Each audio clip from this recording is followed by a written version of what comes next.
Hello everybody and welcome to another wonderful episode of Guapish Rule 34, and today we've got an outstanding lineup of cast here. First off, we've got Jackson. Say a few words for us, buddy. I sick. Oh.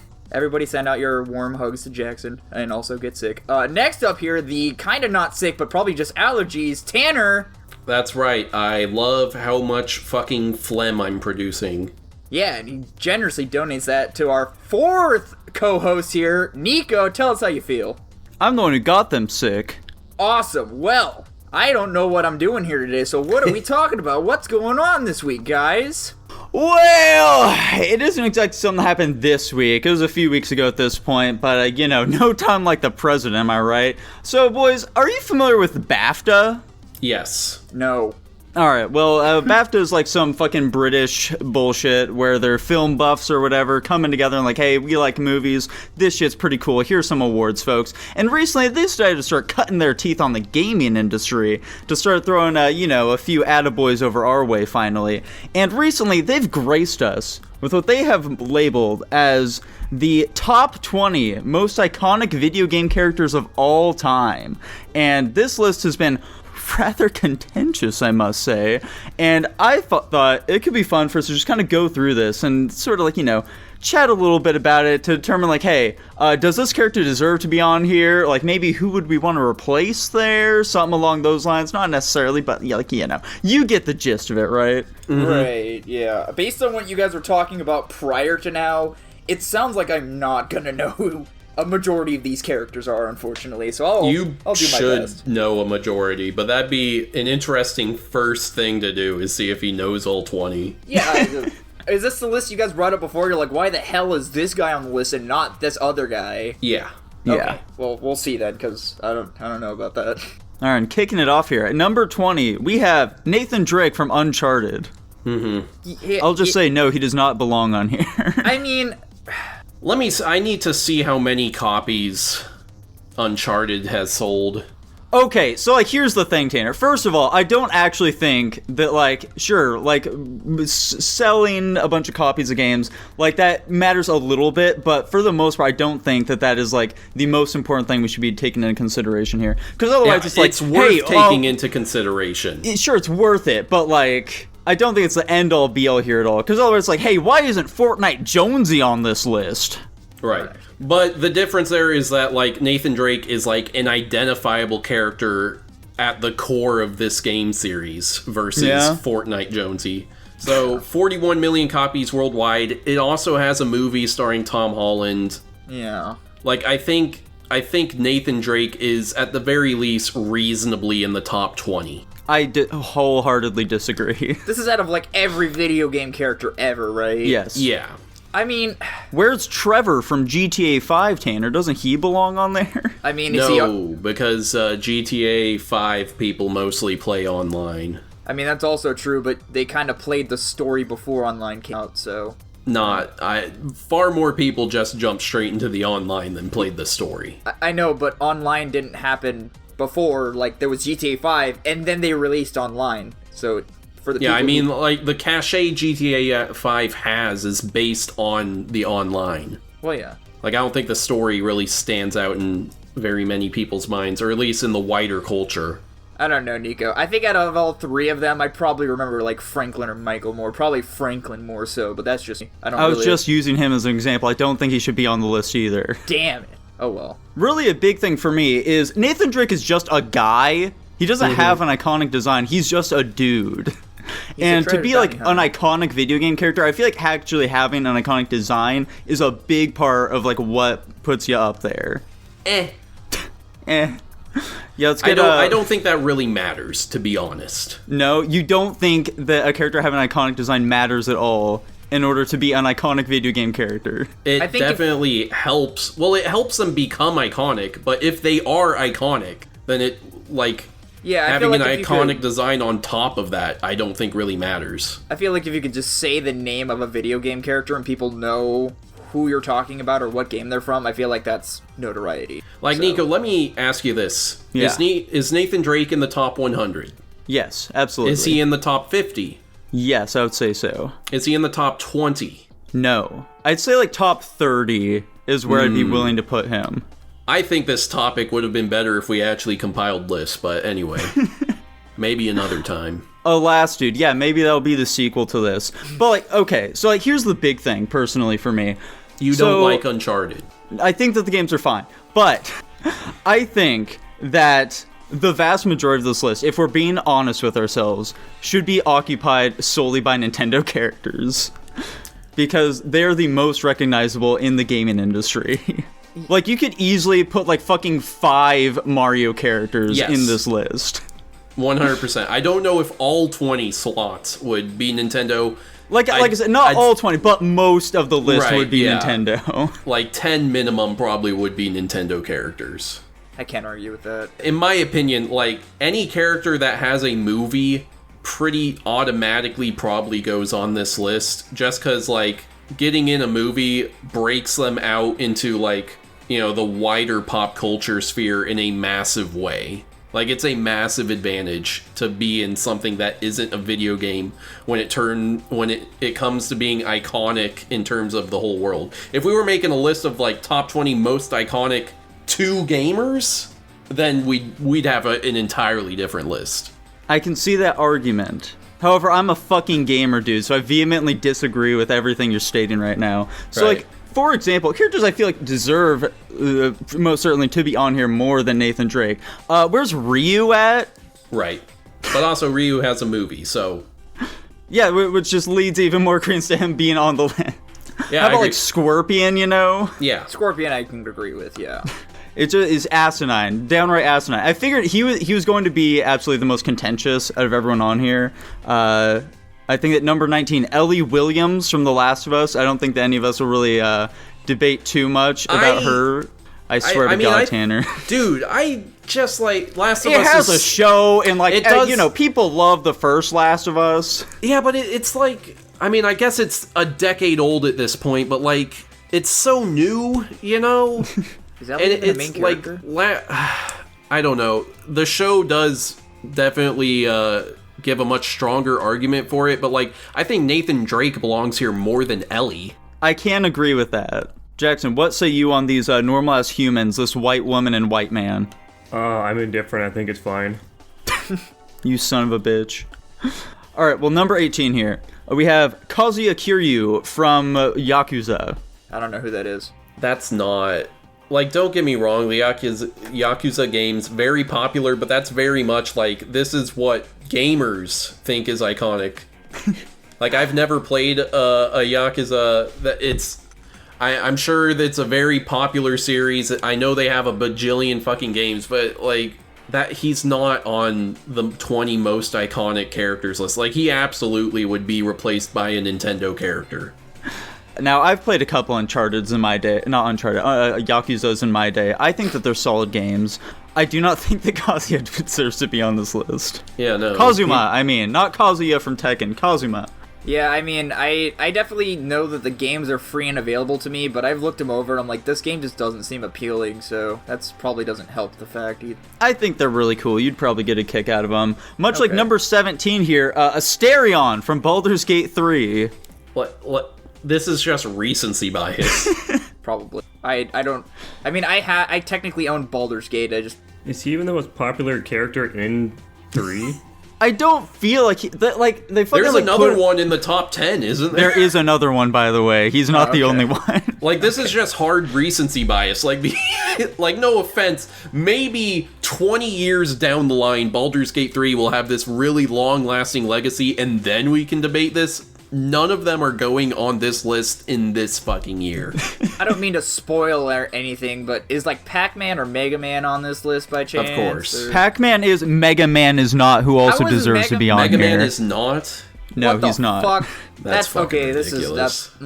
We're replacing fucking Asterion or whatever with Mega Man. We can also do that, yeah. There are also, like, no Resident Evil characters either, like Leon Kennedy.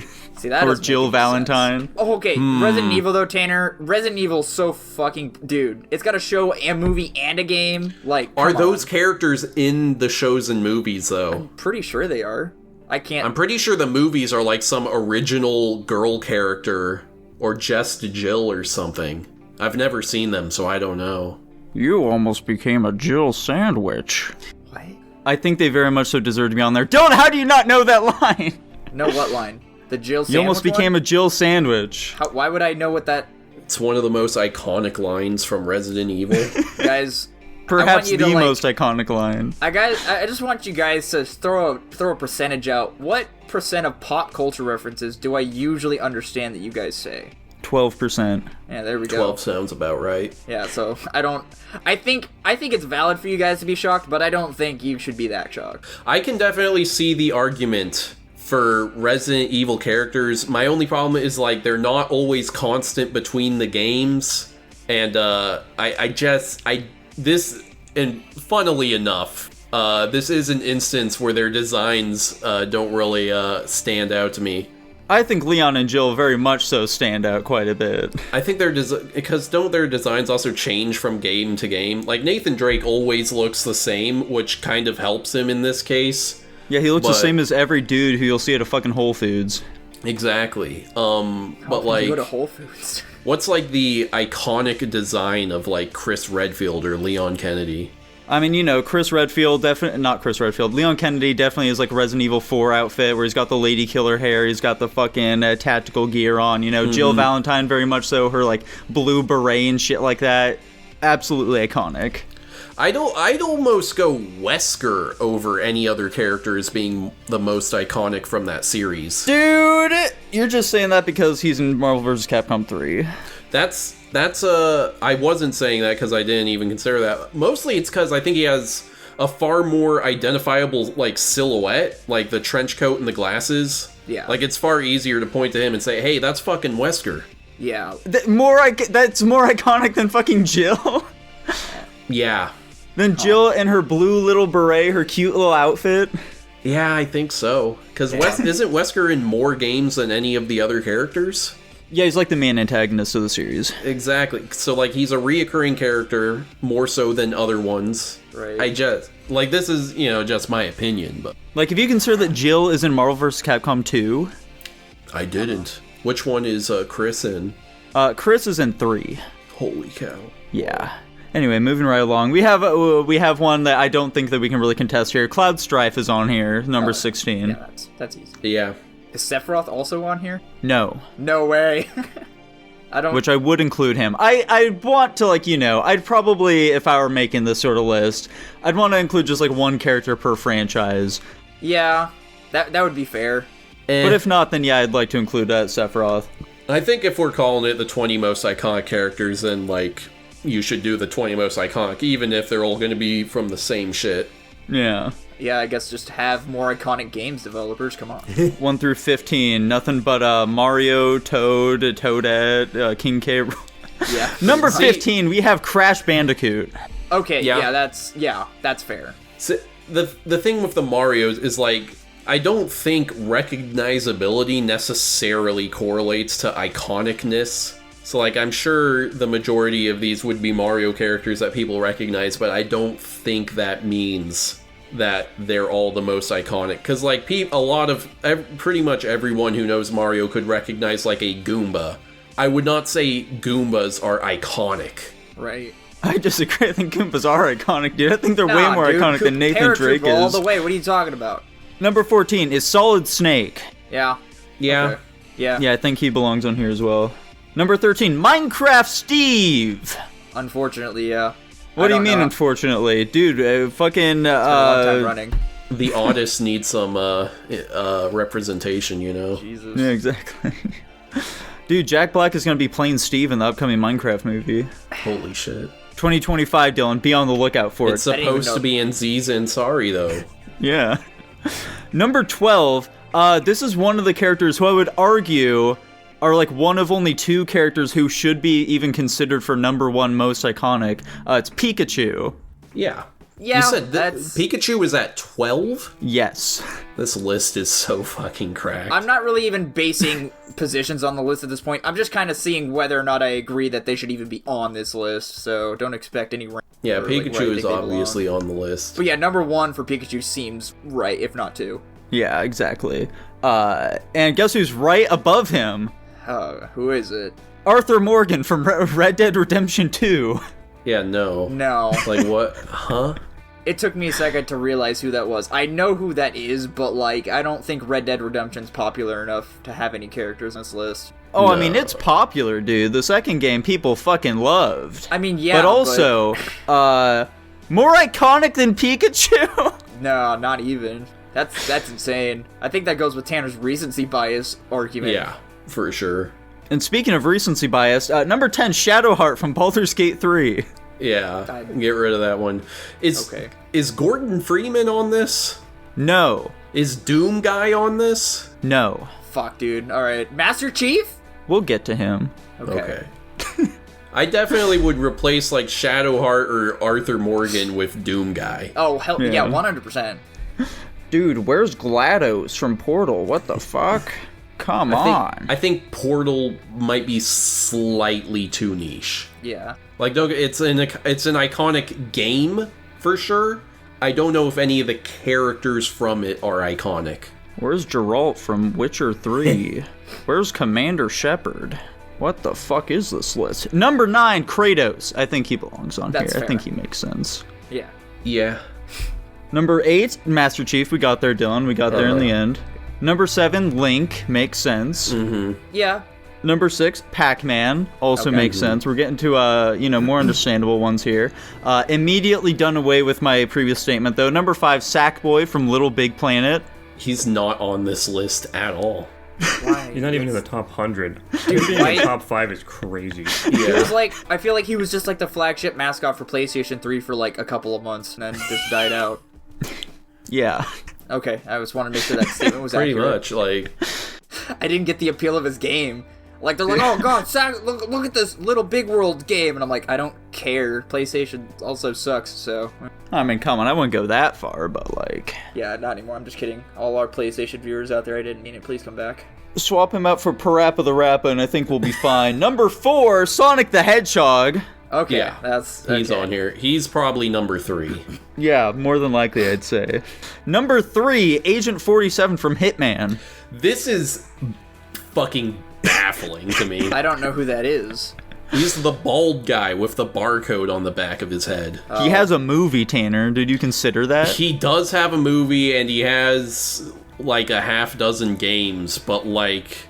I'm like He's imagining not Jason in the top Statham. 20, dude. They're pretty good selling games as well. It's an iconic design, the bald dude. I think I could see, like, the game cover in my head, so unfortunately that does ring true for me, at least. I still wouldn't put him on this list, but, Yeah, you know. Yeah, he's just some other white dude. I don't think he belongs on here as well. Throw him in with fucking Nathan Drake and Arthur Morgan. Number 2, not number 1, number 2, Mario. Mario is obviously number 1. Like, Yeah, fucking... I don't- Like, it could only be Pikachu or Mario at Okay, number it's gotta 1. be, Yeah. Kirby's gotta be number 1. Oh, well, Kirby doesn't have to be number 1. but Kirby's not on I'm- here, I'm- Dylan. That's He's wild not to on me. here. Kirby is... Is Kirby on here? He's not. Or, like, if we were to make the list, I'd argue that Kirby would probably belong on here. Kirby's got so many games, dude. Also, Donkey Kong is not on this list Donkey either, Kong by the way. absolutely should be on this list. Personally, I don't think Kirby would be. I'm a big Kirby fan, what can I say? Dude, we saw so much fucking Kirby shit when we were in Japan. He was everywhere. Damn. Those people love him. Also, he has a show, dude. Have you forgotten about Kirby Right Back At Ya? Of course, yeah. I haven't forgotten about Kirby right back at you.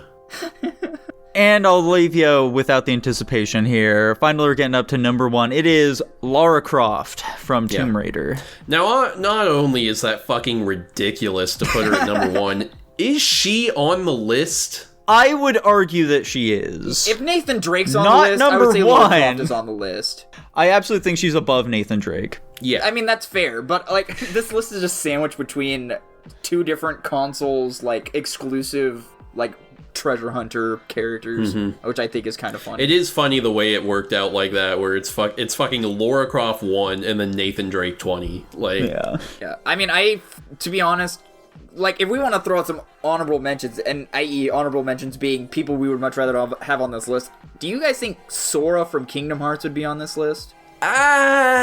It's a close one, but I feel like he could be on this list. It's tough to say, like, the thing, yeah, he's been in a billion fucking games, but, like, how big is Kingdom Hearts actually? It's connected to Disney. I'll give a hard maybe. I fully expected Nico to chime in, but... Yeah, I think he might be on there. I don't know. Who else do we think? Because I already said, like, Mega Man. We said Pac-Man, but he's on. Are there any women in video games who you feel like deserve to be on here more than Lara Croft? Princess Peach. Yeah. Zelda. Yeah, Zelda probably. Zelda for 100%. Maybe not Zelda, but... No? I mean, if Link's on here, though. My thing is just like... It's called The Legend of Zelda, Tanner. You're right. My thing is just like, in her own games, she's like barely a part of them, you know? Yeah, that's true. Like, you usually don't see her till the very end for like 5 minutes. Her design varies drastically from game to game. Yeah. Now, how about Samus, though, boys? Oh, I don't know. I think she's iconic to gamers. I don't know if I'd put her on the list, though, to be honest. Yeah, I don't know if she's broken out into the wider culture enough. Yeah. How about the first lady of fighting games herself, Chun-Li? I'm not into fighting games, so I'll leave that up to you guys. Probably? I was gonna say Rosalina, but nah. Absolutely not. I'm having a hard time finding, like, popular female iconic characters, to be completely honest. Besides, are there any other, like, arcade game characters we're missing? Dude, Dig Dug. Miss Pac-Man. Amy Rose. Dylan, they put Ms. Pac-Man out in the pasture, dude. She's fucking dead. She's not coming back. Damn. What about Amy Rose? No. No. Yeah, I think it's about it as far as women are concerned. Yeah. Unless you're gonna... I don't think Borderlands is popular enough. No, absolutely not. They do have a show now. I was fully expecting to say Handsome Jack should be on here, Dylan. I hate it. Also, where's Claptrap? Is it... So they're getting a... I know they're getting a movie. They're also getting a show? No, they have a show. Yeah, the show's already out. Oh, I did not know that. People also like it, apparently. Yeah. It is so fucking hilarious to me that over the last 3 years, we're really starting to get, like, tons of TV show adaptations of video games, and Halo is the only one that's, like, really, you know, resoundingly said to be bad.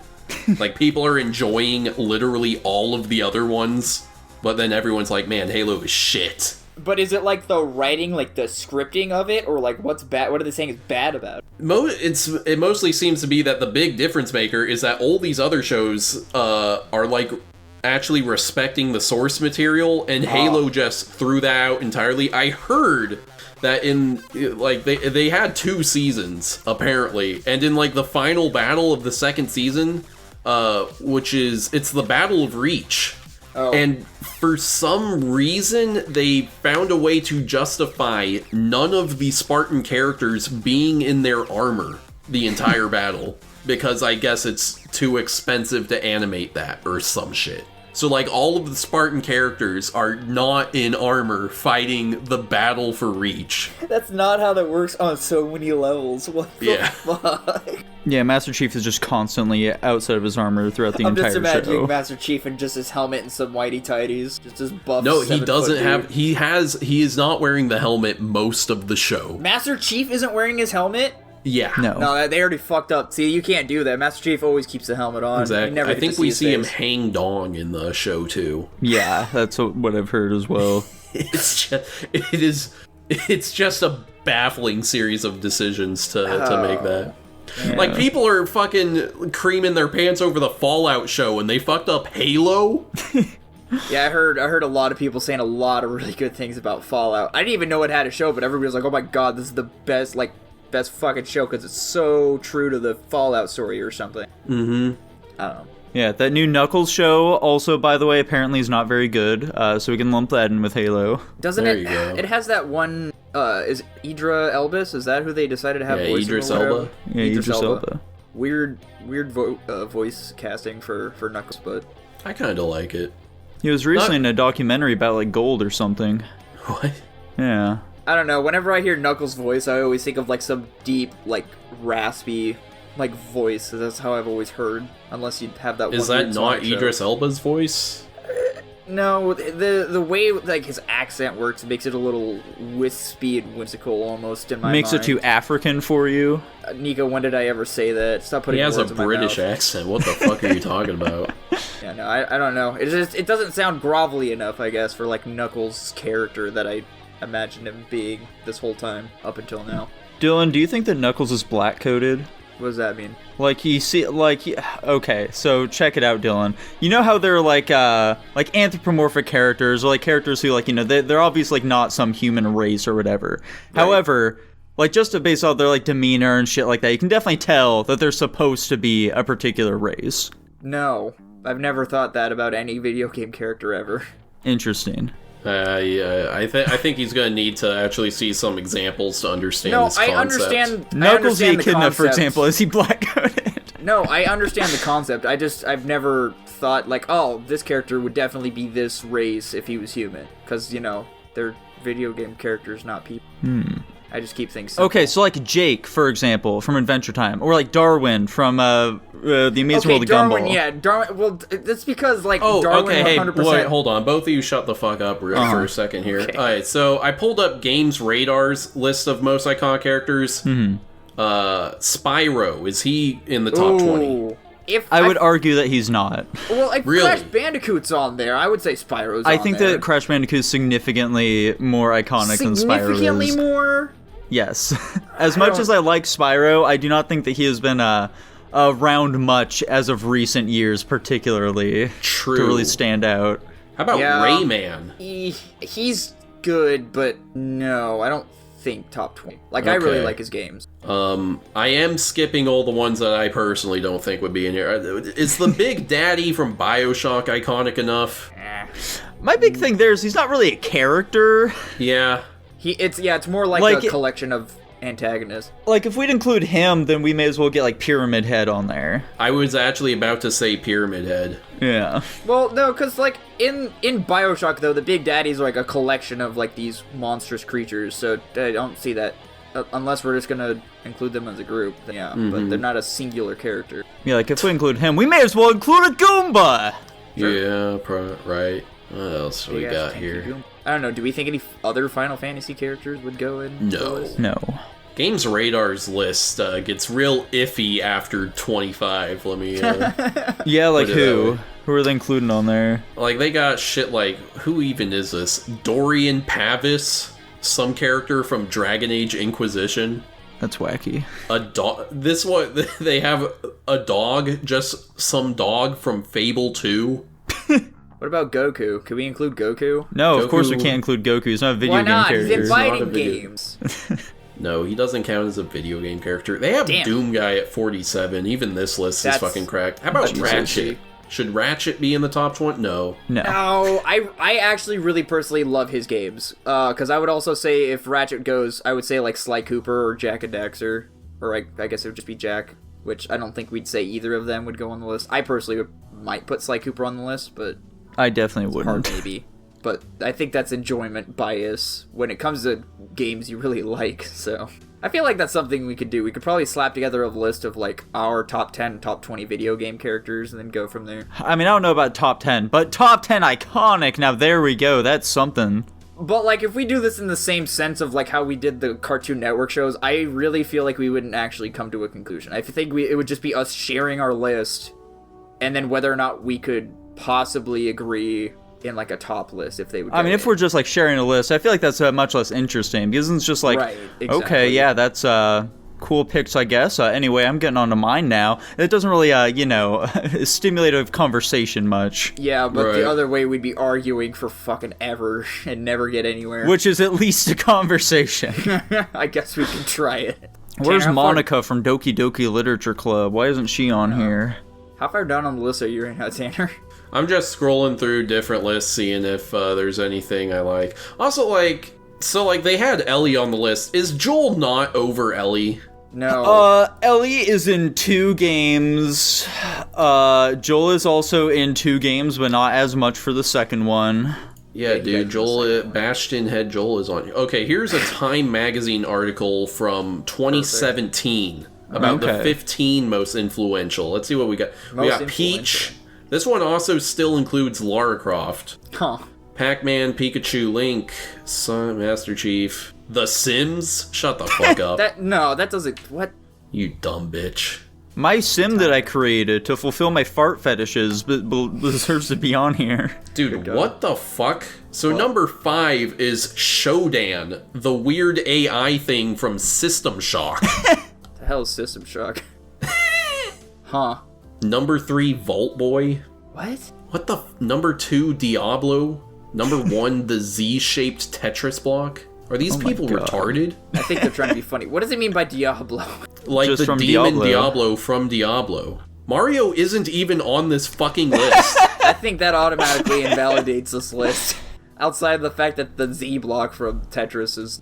Yeah, I think that we're delving too far into these fucking rage bait articles at this point. That's probably a valid, Dude, so like, it's not the most iconic. They specifically say the 15 most influential, and they say in the opening paragraph, they try and make a justification for why Mario is not on the list, and it doesn't make any fucking sense. Mario literally basically brought the video game industry back from the brink of destruction. What the fuck are you talking about?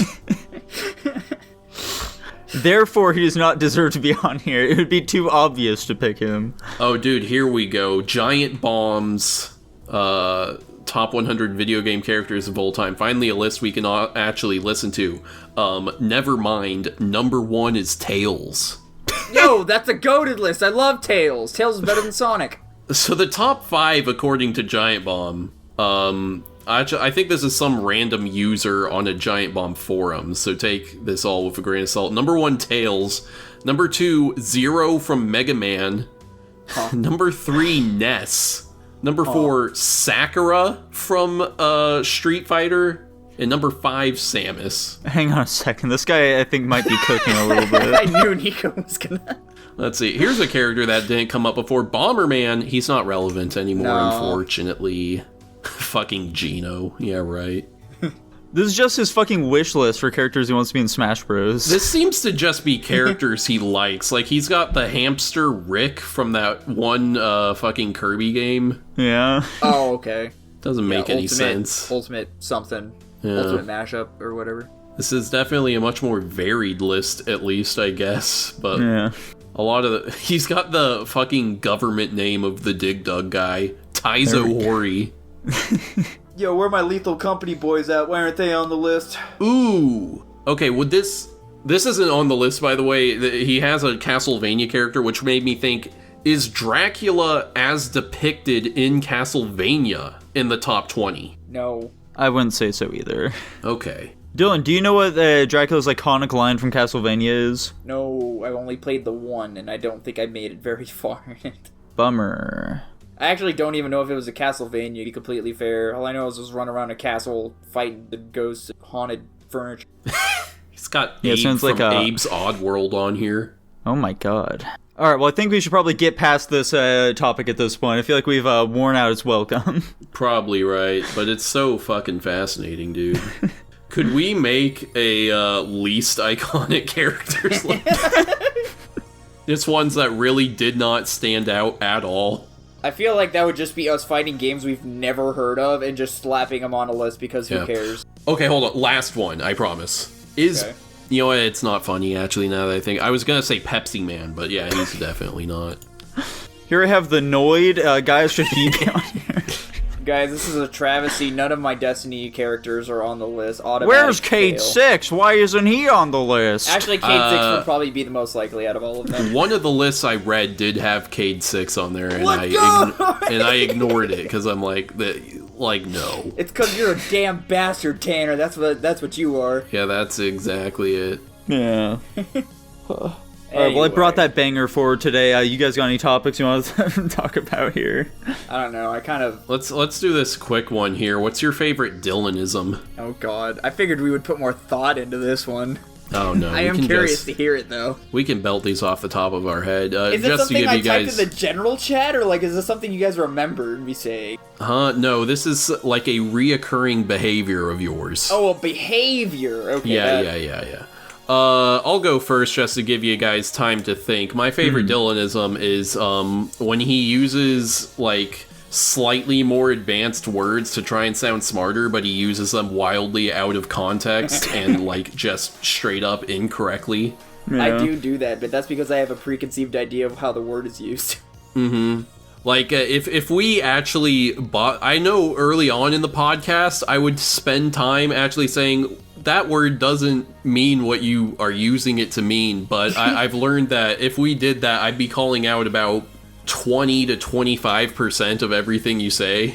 But has it happened this podcast, Tanner? Has it happened during this episode? I don't think it's happened this episode yet, but I was specifically reminded of this listening to last week's episode in your reviews of some of the movies. I think there were a couple of places in your Dragon Ball review where you used a word, I'm like, that just does not mean what he's using it in context for. Unfortunately, on top of that, because I go back and listen to that and realize that as well, somehow my brain has this magical way of having a word perfectly suited for that conversation or that whatever explanation, and then for some reason, in the instant that I'm supposed to use it, it just forgets it and replaces it with a word that I think is relatively close to it. Gotcha. I don't do it intentionally. It just kind of out of existence. And that's why it's my favorite Dylanism. There we go. We all have fun. It's fun. I don't know, it's hard for me to really think of my favorite here, because I'm just thinking of things that annoy me personally. I was gonna say, they all probably just irritate you, is probably why. Yeah. Jackson, do you have anything? When he talks mad shit about a movie the entire review and then rates it like an A. I kinda knew he was That was one that came to my mind as well. Just him completely going against what he's been saying about a film throughout his entire review. I'm re-ranking films. It's okay. I'm gonna go back and re-rank films. It's fine. This happened recently, though. I know it did. I know what movie you're referring to. I'm re-ranking It's happened multiple times recently. I know. I'm going back and re-ranking them. Let's see. Anything for me, I guess. Just go with like the one that annoys you the most or something, I guess, at this point. The one that annoys me the most. It sounds like the path you're going, so might as well. I guess when you say things to like appear that you're like better, because you believe it's like the right thing that you're supposed to say, but in reality, like, your actions do not at all reflect what you're saying. So, like, I think, like, the best example for this would be when we were posing a bunch of, like, philosophical, like, problems for you. And, like, you, for the trolley problem, you said that, like, I obviously wouldn't do this because that would be, like, an action that would cause me to kill other people. But then, like, when we proceeded to basically ask you that exact same question, just in different ways, you just flied completely against it because you didn't really understand, like, what the quote-unquote correct answer was supposed to be. Yeah, I didn't understand it in the moment, and I don't remember now, so I have no clue what you're talking about. Fair enough, then. My life is just flying by the seat of my pants. You guys will... Speaking of flying by the seat of our pants and learning one day... I don't think this has anything to do with the transition to Guapish at the movies. Guapish at the movies! I don't remember any of the songs. I hardly remember. What did we watch this week? Oh, yeah! Jesus. Jackson, what did we watch this week? Our Patreon pick this week was the 1979 film Alien, as requested by Laviskin. Dylan, tell us about this film. Alright, so Alien is about these bunch of astronauts up in space. They get redirected to some, like, weird planet that's, like, sending a distress signal or whatever. They go into it, they explore it, they lose contact with the people there. This face thing attaches to one of them. They bring him back. They're like, you shouldn't do that. And they're like, he's gonna die. So they let him in. He's kind of fine for a little bit. The thing dies or whatever, falls off his face. A little alien pops out of his chest. Oh no, the face thing. And then the whole after that is like, it just runs away, hides, grows, kills them one by one. And then they find out eventually from the guy who they thought was human but is actually a robot, like, yeah, your guys' true purpose was to find this alien species and, like, keep it alive and, like, sustain it till it gets back to where we are going to use it for weaponry. You guys weren't meant to live. And then main girl, I don't remember her name, is like, fuck that, we're killing this thing.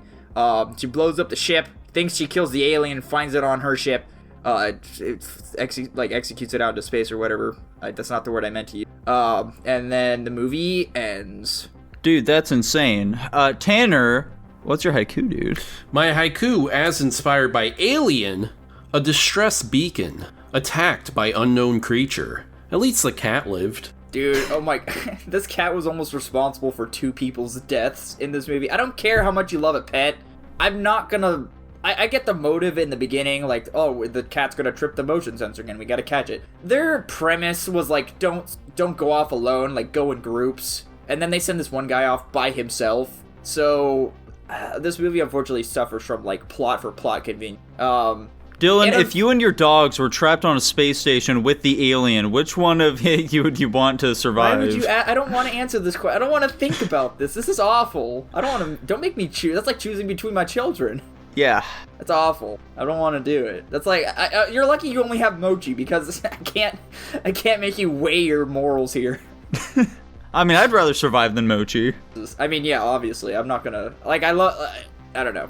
Preservation of life. I don't know. This movie was a lot like Predator. Because there's an alien in it? Well, no, just because it's from the same general era and the effects and everything were... It also, at the start, gave me a little bit of The Thing vibes, so I was kind of hoping maybe they had some good puppetry, which the puppetry wasn't terrible, but like the alien costume... It was terrible. The alien costume was not... It didn't look great. You have it backwards. The costume was awesome. The puppetry was terrible. I don't know. I didn't think they were both that great. Yeah, I absolutely, I'd say agree with Tanner. The costume itself, I think, looks fantastic. It's like, what they actually fucking do with the thing that just makes it look really goofy and completely took me out of the film. Because, like, maybe that's what it was. The thing that really sucks about this is that, like, at the start of the film... It was great, okay? It really had me gripped. I was like, oh man, this is like really immersive. Like the atmosphere here. Oh, holy smokes. I'm real worried for these characters, okay? Like, I don't want them to die. This is spooky. And then, after the first death, which I felt like they did pretty well, the alien just like comes in and starts attacking those other people. And it's like, oh, huh. When we really see the alien like this, kind of loses all the tension now, don't it?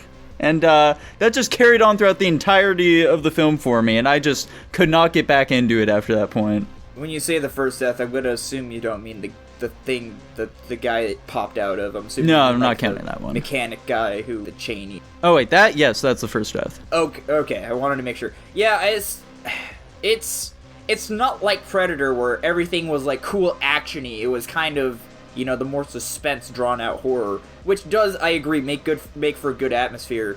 It's just like, yeah, there wasn't enough like emphasis, I guess, on anything going on. Like when the alien actually showed up, it was kind of whatever. I agree. Let's go. I guess I'll start saying some nice things about, one of the most iconic movies of all time. Go for it. Oh, this movie was shit. It doesn't deserve to be iconic. I'm putting it down there with fucking Texas Chainsaw Massacre. Fuck this movie. I'm kidding, by the way. I think this is significantly better than Texas Chainsaw Massacre. So one thing, I love the aesthetic of this movie. I think it's very cool that their take on sort of, humans... doing intergalactic travel is, most of the time when we see, humankind has made it to, like, this widespread spacefaring thing, everything's, like, clean, and it's very heady and intellectual and elitist and whatever, and this is, like, these guys are basically truckers, but in space. I really like that. Is just, like, this is a very mundane and blue-collar thing to be, like, out here in the void of space. I like the way the ship looks. Some of the rooms don't make any fucking sense, like the chain room. Yeah. It doesn't make sense for that to be on a spaceship, but other What's than it that... for? Why is it there? Exactly. Why is there so much water dripping from the ceiling? Yeah. I don't understand the mechanics of that, but otherwise I think the ship is really cool looking, and I like everything about it. Yeah, the worst part is just like the puppeting with the alien costume, especially like very specifically I think of when our main guy is in the vents, trying to flush it out, because that's like a good scene. It's very suspenseful. We see the dot coming at him. He's like, I can't fucking see or whatever, and then he turns around and the alien just goes. Yeah, like that. Yeah, gives him a little jump scare, a little Five Nights at Freddy's action. That did take me out of the movie a little bit. Yeah, it's not like that's really the only like really terrible thing. I think the acting is great, and I really like the story. I love all the mystery in it, especially with like like a modern day movie, I think, would often make the mistake of when they go into the big alien ship and find the eggs, a movie telling, like a modern attempt at Alien would try to explain every single fucking thing about where'd that ship come from, what's this big thing, blah blah blah, why are there eggs on here, blah blah blah blah blah. They'd explain all that, and this movie doesn't do that. They just leave it like, yeah, it's fucking weird. Sometimes you're out in space and you just find wacky shit like this, and you're kind of baffled by it. I know. Speaking of a way in which like this film does something like better than a normal film would nowadays, their handling of Ripley, our main female character, she's a strong female character who's actually written well. What? Oh my god, that's possible. Hollywood is fucking shitting their britches right now. I didn't think they could do that. Yeah. Yeah, I mean, I agree with Tanner. That actually was one thing I noted when I was watching it. I like how in, like, the 80s, 90s era, when they do advance technology or, like, spaceships or whatever, they don't go balls to the walls crazy. It's really just, you can see it being the future, but it's not, like, out of this world. I can enjoy the simplicity of it. I don't mind how... The thing with, like, what we have in spaceships now is, like, CGI and all that, which, it's fine if it's done well. But, yeah, and I was gonna say, acting is well done. I did like how Ripley was, like, the calm, cool, collected, centered character making the logical decisions. Fortunately, unfortunately, if, like, they just did whatever she did, we really wouldn't have a movie. So, like I said at the beginning, this movie does kind of run on plot conveniences where people have to do certain things for this to continue. Mm-hmm. But, I mean, I didn't dislike the movie. I think, it had as much potential as Predator, which is probably why at some point these franchises merged, because they thought it would create some kind of dynamic that worked. But yeah, like I said, and you guys mentioned it with the vent scene, anytime the alien showed up and started doing things, it was kind of just whatever. It was like a partial shot of the alien. Just, it's not doing anything really, so, Yeah. I like Ash, the android. I think the androids are one of the coolest things about the Alien universe. I just love the way they fucking work, where they truly are, like, you can't tell, but then they have the weird goopy and they fucking spit up the white blood and shit. Yeah, I didn't, that part threw me off. I didn't understand what was happening, and then when, like, they ripped his head off and, like, I realized he was a robot, that part blew my mind. Like, that was really well done. Yeah, that's a great moment. Yeah. Yeah, I think one of the great things about this film is that it really does do a great job of, like, setting up this world that feels very intriguing, that, like, personally, I really wanted to learn more about. So much so, like, after I watched the film, I went on YouTube to, like, find some, like, fucking lore videos or whatever about the Alien universe. And the ones I found were shit, and I didn't like them at all. It was just some dude talking and showing, like, comic book panels, being like, in this issue, an alien comes out of a crocodile and it becomes an alien crocodile. It's stronger than Batman. In this one, it's a bull. They can charge really fast and get angry. This one can fly. And they're just really shit. That's not what I want to learn about. I want to learn about the cool alien lore. All of the cool alien lore is in the comic books. Unfortunately, none of them are canon. Unfortunate. Damn. Well, boys, do you have anything else to say about Alien? No. What does Jackson have to say? Yeah, you guys covered me. Okay. Sounds good. Well, Jackson, if that's the case, what are you ranking this one, dude? B+. That is shocking. Shockingly low. I'm kidding. I'm giving it a B. Am I going next, Tanner? Is that why you're saying? Yeah, you're going next. Let's end on a high note, eh? Oh, yeah, I guess that's fair. Yeah, I gave Alien a C+. Oh my god! Tanner was giving stares like a B. Are you kidding me? What the fuck is this? But a C+. Right, Listen. yeah. I'm giving this one an A+. You guys are fucking capping. I view this movie equal to Predator. I'm sorry.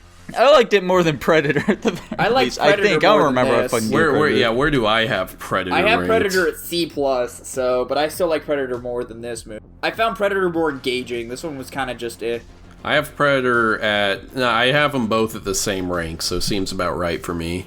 B+ I like overall. them for different reasons. I mean, but, okay, to be fair, based on our conversation earlier, does my description and my view of the movie match my rating? I agree that this is not a movie for you. That's not what I asked, but I'll take it. And as Jackson said, it's a B+ overall. Crazy. And moving right along, Jackson, what's our next movie here? Tanner's pick, Barnyard, 2006, takes away.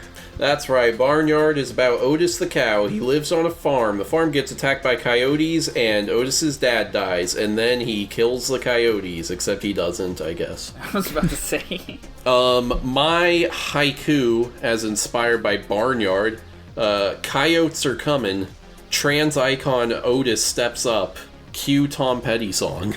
Trans, what are you talking about? He's a male bull, but he has udders. Mm-hmm. Otis is weird trans. Thing to latch onto and recognize. What are you talking His dad about? calls him his daughter. Yeah. I'm pretty sure he calls them sons every. You just knocked this film down like 5 points for Dylan Tanner. Holy shit. No. What do we really have to say about this movie? Dude, I'm gonna be honest. I forgot you gave your haiku already. I was waiting for it before I started really saying anything. Dude, the fucking scene where Otis's dad beats the shit out of those coyotes, I can easily see that being on one of those Twitter threads where it's like, movie scenes that unironically go hard. I mean, yeah, this movie is definitely a much bigger meme than it maybe should be. Yeah. I would say that overall, it's probably not a very good film, I would say, by any standards, perhaps. It's quirky and zany. I think it's if you just want to watch something or have something in the background for entertainment. You know, you just throw this on. Yeah, it's the optimal way to look at a movie. I think it's decently funny throughout it. Yeah, there definitely there's quite a bit of silliness. However, unfortunately, I feel as though that kind of results in some rather severe tonal issues throughout the film. Yeah, I remember finding this movie funnier, obviously, when I was a child, and those moments kind of turned into cringe later on. Like, I was like, I remember this being funny, but it's not really funny.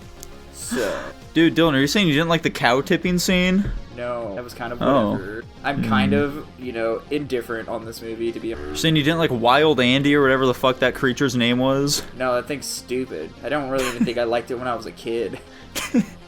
This movie's kind of whatever, Nico. It's just an entertaining movie to watch, I guess. Just whatever, dude. Come on. Did you see those coyote designs? Those things were pretty sweet. They look so menacing. I like the way that their fucking, skin is all tied on them, exposing their rib cages. That shit fucking rocked. Yeah. They're anthropomorphic. They sure are. At least the one. It really feels like we don't have much to say about this movie. Not Nico really. just kind of retorts with something that doesn't really mean anything, so... What do you mean? I think I've made my point. Everything I've said has been like a hard and fast fucking objection to your terrible points that you're making about this cinematic masterpiece, dude. Listen, these are just my opinion. This movie is only subjective. Only subjective to me. Much like this tier list. Jackson, what are your thoughts on this one? Me and Jackson are operating on the same wavelength here. I'm going to say right now, I'm going to have the highest rank, and also you guys are going to be like, why the fuck are you ranking it that high? I like this one. I think it's funny, silly, whatever. He's gonna give it the Captain Alex treatment. Let's go! Yeah, I think it's a fine child's movie, It's a film for children, therefore it doesn't have to be good at all. Exactly, yeah, 100%. Okay. Are we moving on to the rankings then? Yeah, sure. Tanner, give us your rank. I gave it a B+. Okay. That's not nearly as high as I thought you were going to rank it. Yeah, I'm going to give it a C. Whoa. Same. Crazy. Jackson, how about you? I also gave it a C. Let's go. So C+ overall. Fantastic. Whoa! Speaking of C+. Hang on a second there. Listen, buddy. No. Let him cook. He might be onto something. For our final hit film here, we're going to be talking about Diary of a Wimpy Kid, the 2010 very first live-action adaptation of the book. So, this one is Greg Heffley. He wants to become popular, but, his best friend Rowley's kind of holding him back. But over the course of the film, we see that Rowley might just be a little bit better than Greg, considering he's actually able to, be himself, and people like Rowley, as it turns out. And they end up having a little falling out, and eventually, they get in a big fight, they get a little scuffle, but then the old cheese helps them reunite. Here's my haiku as inspired by Diary of a Wimpy Kid. Middle school loser. Quest to be popular kid. CGI football. Yeah, this movie definitely enhances and exaggerates the life of a school child. Unless your guys' middle school experience was different. but I would just say this is an enhanced, over-exaggerated version of any middle school experience, and that's kind of all I really have to say. This movie's kind of cringe, not gonna lie. Cringe? How so? This movie is cringe. He's right. Don't what? Let him cook. It's the same as Barnyard. Absolutely not. You're fucking smoking something right now, dude. Sure this film has heart, it has has soul, unlike Barnyard did, okay? I don't know. I read the books, and I think I was more entertained by the books. That's truly baffling. Whatever. So I am a notorious school setting hater. Like I just don't like movies set during middle or high school. I don't like them. I think they're bad movies almost always. Fuck The Breakfast Club. This shit stinks. I've never seen The Breakfast Club, so maybe that one would change my mind. But that kind of still runs true with me with this one. Like, it's fine. It's whatever. I got a handful of laughs out of it. The big thing, and like this is why I don't like school settings, is that usually they're always like, oh, we gotta show the entire year, and so like the plot just ends up being like intentionally disjointed and just kind of does not flow very well, and they often struggle to have like building plot points or any of this shit that you kind of would want out of a movie. I disagree, man. The entire building plot points throughout this film are how shitty Greg treats Rowley throughout the entire film, and eventually culminates in them breaking up. Their friendship is no more. Rowley eviscerates fucking Greg right before his very eyes, and it's heart-wrenching, I must say, downright heart-wrenching to see Rowley just tell him in a very honest fashion, Greg, you're not a good friend. You're not a good person. I don't know you. Who are you, Greg Heffley? Why did you just stand by and let that child kill his mother, Greg? What the fuck? So, fun fact about this film, boys. This film features an actor named Ryan Grantham, a child actor who famously featured in the film Diary of a Wimpy Kid, who played the boy in the shrub during the Wizard of Oz play. Do you remember that, Tanner? During that scene, I yelled, "Holy shit, there he is!" And I pointed at the screen. Yeah. Do you know what's so special about him, Tanner? I'm gonna guess you're about to tell us he murdered his own mom. Yeah, unfortunately, in his later life, he turned to drugs and alcohol in college, as he spiraled into a deep depression. He had a diary expressing his ever darker growing thoughts, and he started fantasizing about committing some mass shootings, before eventually settling on assassinating Prime Minister Justin Trudeau. Oh, did he succeed? He didn't want his mom to live with the guilt of raising her as such a terrible person, so he murdered her, and on his way to go assassinate Trudeau, he ended up driving himself to the police station instead and turning himself in. I feel like I've heard this story. Zooey Mama! Wait, was that Rowley? Is that who that was? That's real, dude. No, it wasn't Rowley. Rowley didn't do it. Okay. It was the other kid? It was Grace Heffley? No, it was the Did you miss the entire part where he said what kid it was? Yes. It was the child in the little shrub during the Wizard of Oz scene. Oh, the kid on the DS? Yeah. Oh, that's crazy. Yeah. Damn. It was pretty nuts, dude. What a coward. He should have killed Trudeau. Canada would be all the better for it. They would. That's my biggest gripe with this film, was the fucking additional character that they added to it. The fucking blonde chick who, like, wasn't in the books whatsoever. Who's, like, her only purpose seems to be in this film is to serve as, like, just, like, explaining what the audience should be able to very obviously pick up throughout the film. You're kind of an asshole, Greg. Maybe you should be nicer to Rowley. Maybe you should just be yourself or something. Maybe then people would like you. Yeah. One small gripe I have with this movie that doesn't mean anything, it kind of annoyed me. Constantly use people's full names like almost all the time at any given, just unnecessary lengthiness. I thought that was fine. It's them trying to have like a quirky, humorous dialogue. It was kind of what. Yeah, apparently this entire film was whatever for you, Dylan. Jackson, which whatever for all of us. Are we ready to move on to the ring? Dude, I guess so. Why not? Alright. Dylan, what are you giving it? C-. Brutal. Oh my god. It's cringe. It's cringe, dude. It was okay, but it was still cringe. It's not cringe, Dylan. It's a solid film. A solid children's film, in Tanner's words. I think that this film is an easy B. This guy is fucking cracked. What is he talking about? Week has been fucking mid as hell, and I don't know why I'm the crazy one here. You're crazy because you think Alien is mid, but I'm giving Diary of a Wimpy Kid a C. Jackson? I gave it a C- as well. C there we overall. Go.